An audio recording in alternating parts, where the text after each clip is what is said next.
करोगे क्या ताकत का? मर्दाना ताकत आ गई क्या? रूस में घुस जाएगा तू? क्या करेगा? तातारियों में सर लेके घुस जाएगा? क्या करोगे क्या?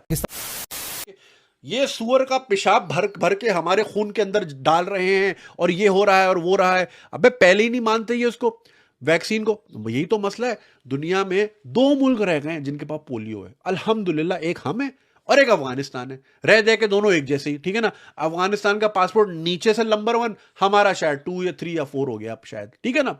तो वजह यह है कि वैक्सीन डिनायर्स मानते ही नहीं है। कहते हैं, हमारे यहाँ यही कहा जाता है कि जी पोलियो की वैक्सीन लगाने से लड़के जो हैं इंपोर्टेंट हो जाएंगे। यानी बच्चा पैरों पे खड़ा हो ना हो, बच्चे का खड़ा हो, ये प्रायोरिटीज है हमारी, तभी हम पोलियो लेके बैठे हुए हैं। अबे एक तो ये मर्दाना ताकत के पीछे पागल है ये लोग। मर्दाना कमजोरी, मर्दाना ताकत। अबे करोगे क्या ताकत? शफकत भाई आज मुझे बता दो, करोगे क्या ताकत का? मर्दाना ताकत आ गई क्या? रूस में घुस जाएगा तू? क्या करेगा? तातारियों में सर लेके घुस जाएगा? क्या करोगे क्या ताकत का? ये समझते हैं ये डैन बिल्जेरियन है अपने अंदर। अबे रह दे के फुप्पी की लड़की, खाला की लड़की, मामू की लड़की, वो भी अरेंज हुई तो मिली, वरना मिलना कोई नहीं था इतनी बड़ी तोंद पे, ठीक है ना। ये अपने अंदर डैन बिल्जेरियन है कि ताकत होगी हमारे अंदर, लोहा होगा, फौलाद, लाहौरी, पता नहीं क्या क्या इनकी माजून मछली ये वो करके, तो डैन बिल्जेरियन की तरह यॉट पे हम बेब्स लेके। अबे क्या मनोड़ा में पार्क करेगा? टट्टी बहरी होती है नीचे पानी में। यॉट ख्वाब इनके वो वाले हैं, ये उस लेवल पे सोचते हैं कि ताकत होगी तो अबे करोगे क्या ताकत का? क्या उखाड़ लोगे? किसका क्या कर लोगे? हैं रह दे कि वही औरतों पे और बच्चों पे जुल्म सहना करना आता है तुम्हें, और क्या आता है? ताकत। अबे कमजोरी पे ये हाल है, 24 करोड़ कर दिए, ये कमजोरी पे हाल है। 4 करोड़ बच्चा स्कूल नहीं जाता हमारे मुल्क में, हैं? ये मर्दाना कमजोरी के बाद इनका ये हाल है। ताकत दे दी तो पता नहीं क्या कर लेंगे ये। ताकत ताकत ताकत का मम्मा और फौलाद और लोहे के जैसा, ये पता नहीं। अबे कैलेंडर लटकाना है, करना क्या है? क्यों? क्या इनको ठरक क्या है? जब खान को नहीं बचा सकी वैक्सीन तो हमें क्या है? तो चाइना का माल चल गया तो चांद तक, वरना शाम तक। तो देखो चाइना का, हमने जाके रंगीलो मारो ढोलना करना है। अबे डांस नहीं खत्म हो रहे लोगों के, शादियां नहीं मुक रही। एक भाई की, वो अनस टीपू भाई बड़े अच्छी ट्वीट्स करते हैं, उनकी ट्वीट थी कि जहन्नुम में, ओ सॉरी जहन्नुम कह रहा हूं, कयामत में भी एक तरफ हिसाब किताब हो रहा होगा, दूसरी तरफ पाकिस्तानी शादी कर रहे होंगे वहां पे भी। कयामत वाले दिन भी ना जरा वहां माइयों या फरिया का माइयों, जरा वहां पे भी हम जरा ना डांस डांस कर लें, ये वहां भी शादियां करने होंगे। अबे अकल्ली वल्ली यार। फिर वो जी वैक्सीन में जो है ना, पता नहीं बिल गेट्स क्या डाल रहा है और हमारा डीएनए चेंज कर। अबे अच्छा है कर दे डीएनए। अगर 70 साल बाद हमने इस डीएनए में ये कौम बनाई है तो भाड़ में जैसा डीएनए भाई, अच्छा है कर दे चेंज। हमारे अंदर जी, हमारी रगों में सुअर का पेशाब डाल के जो है वो हमें नापाक कर देगा और पता नहीं क्या कर देगा, और हमारे अंदर से जी वो राज। अबे क्या है तुम्हारे अंदर? क्या निकालेगा बिल गेट्स?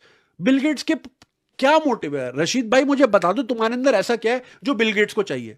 खरबूजा सूंघ के तुम बता देते हो कि मीठा है फीका, इसके अलावा क्या टैलेंट है? नाड़ा तेजी से यूं यूं करके डाल लेते हो एक हाथ से, हैं? एक हाथ से चर्स बना लेते हो, इसके अलावा क्या टैलेंट है? क्या चीज, क्या चाहिए बिल गेट्स को? कि चारपाई कैसे जोड़ते हैं? क्या चाहिए उसको?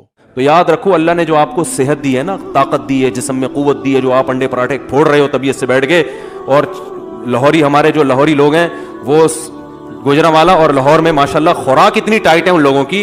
गुजरांवाला में मशहूर है कि आप किसी गुजरांवाला वाले से पूछें कहां से आ रहे हो, तो वो जवाब देगा खाना खा के आ रहा हूं। कहां जा रहे हो? खाना खाने जा रहा हूं। और ये मैंने देखा है। और इतने बड़े बड़े पाए के डोंगे ऐसे पी जाते हैं, वो इतने पाए खाए जाते हैं। हमारे दोस्त कहने लगे भैंसे के यहाँ ईंटों पे खड़ी होती हैं कि सारे पाए तो तुम लोग खा जाते हो भाई। तो अब आप बताओ, सुबह शाम इतने पाए खा रहे हैं, इतने पराठे फोड़ रहे हैं। और तो अल्लाह ताला ने जो मर्द को औरत की तरफ रगबत रखी है, मर्द की जो इसमें बेपनाह ख्वाहिशात, सेक्सुअल डिजायर्स रखी है, अल्लाह ताला ने ये डिजायर इसलिए नहीं रखी है कि इसको कुचल के खत्म करो, इस पे काबू पाओ। ना ना ना ना ना, ये दिमाग से निकाल दो।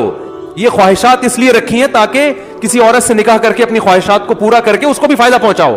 तो उसका फायदा यह होगा कि गरीब औरत आपके माल की वजह से आपसे निकाह पे आमादा होगी।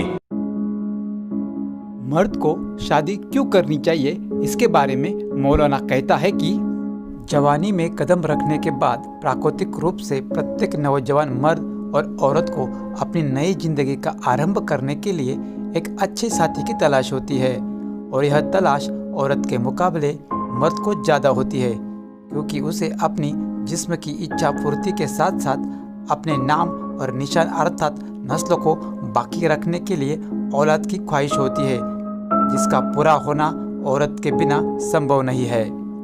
मर्द को औरत की तलाश इसलिए भी होती है कि वह प्राकृतिक तौर पर औरत की सरपरस्ती मतलब देखभाल पालन पोषण करना चाहता है और औरत इसलिए मर्द के साथ इख्तियार कर लेती है कि वह प्राकृतिक तौर पर मर्द की सरपरस्ती को कबूल करना चाहती है। लेकिन इस्लामी शरीयत के अनुसार मर्द अपनी शादी का पैगाम हर औरत के पास नहीं दे सकता, बल्कि उसे हराम और हलाल औरतों को जरूर देखना होगा, क्योंकि हराम औरत से शादी करने के बाद औलाद हराम और हलाल औरत से शादी करने के बाद औलाद हलाल होगी और समाज में केवल उन्हीं औलादों को इज्जत मिलती है जो हलाल है। घरेलू जीवन व्यतीत करने की यह प्राकृतिक इच्छा मनुष्य के अलावा कुछ पशु पक्षियों जैसे शेर, शेरनी, कबूतर, कबूतरी इनमें पाई जाती है, जो जोड़ा बनाकर ही अपना जीवन व्यतीत करते हैं। कुदरती और प्राकृतिक तौर पर इन जोड़ों में मादा नर की जिस्म की इच्छा पूर्ति के साथ साथ औलाद देने की जिम्मेदारी भी निभाते हैं और नर प्राकृतिक इच्छा की पूर्ति के साथ साथ घर की हिफाजत की भी जिम्मेदारी निभाता है। यह बात देखने में आती है कि इस तरह घरेलू जीवन व्यतीत करने के लिए जोड़ा बनाने मुख्य रूप से कबूतर को देखा जा सकता है, जो कबूतरी से कोशिश के साथ जोड़ा बनाता है। घर बसाने और घर की हिफाजत करने का पूरा रोल नर ही अदा करता है, जो मनुष्य में भी पाया जाता है। पाकिस्तान के सिंध प्रांत में बच्चों को बलात्कार से बचाने के लिए अजीबोगरीब विधेयक का मसौदा पेश किया गया है। अगर इस विधेयक को मंजूरी मिल जाती है तो पाकिस्तान में 18 साल की उम्र वाले लोगों की शादी करना अनिवार्य हो जाएगा। इस कानून का उल्लंघन करने वालों को सजा भी देने का प्रावधान है। पाकिस्तानी राजनेताओं ने कहा है कि इससे सामाजिक बुराइयों, बच्चों से बलात्कार और अनैतिक गतिविधियों को नियंत्रित करने में मदद मिलेगी। प्रांतीय विधानसभा के मुत्ताहिदा मजलिस-ए-अमल के सदस्य सैयद अब्दुल रशीद ने सिंध विधानसभा सचिवालय को सिंध अनिवार्य विवाह अधिनियम 2021 का एक मसौदा प्रस्तुत किया, जिसमें कहा गया है कि ऐसे वयस्कों के अभिभावक को जिनकी 18 साल की उम्र के बाद भी शादी नहीं हुई हो, उन्हें जिले के उपायुक्त के समक्ष इसकी देरी के उचित कारण के साथ एक शपथ पत्र प्रस्तुत करना होगा। प्रस्तावित विधेयक के मसौदे में कहा गया है कि शपथ पत्र प्रस्तुत करने में विफल रहने वालों अभिभावकों को 500 रुपये का जुर्माना देना होगा। रशीद के अनुसार अगर विधेयक को कानून बनाने के लिए मंजूरी मिल जाती है तो इससे समाज में खुशहाली आएगी। प्रस्तावित विधेयक पेश होने के बाद जारी एक वीडियो बयान में रशीद ने कहा कि देश में सामाजिक कुरीतियां, बच्चों से बलात्कार, अनैतिक गतिविधियां और अपराध बढ़ रहे हैं। उन्होंने कहा कि इन सब को नियंत्रित करने के लिए मुस्लिम पुरुषों और महिलाओं को 18 साल की उम्र के बाद शादी करने का अधिकार दिया गया है और इसे पूरा करना उनके अभिभावकों, विशेषकर उनके माता पिता की जिम्मेदारी है। दोस्तों, अगर आपने अभी तक चैनल को सब्सक्राइब नहीं किया है तो चैनल को अभी सब्सक्राइब कीजिए। जय हिंद, जय भारत। मिलते हैं अगले वीडियो के साथ।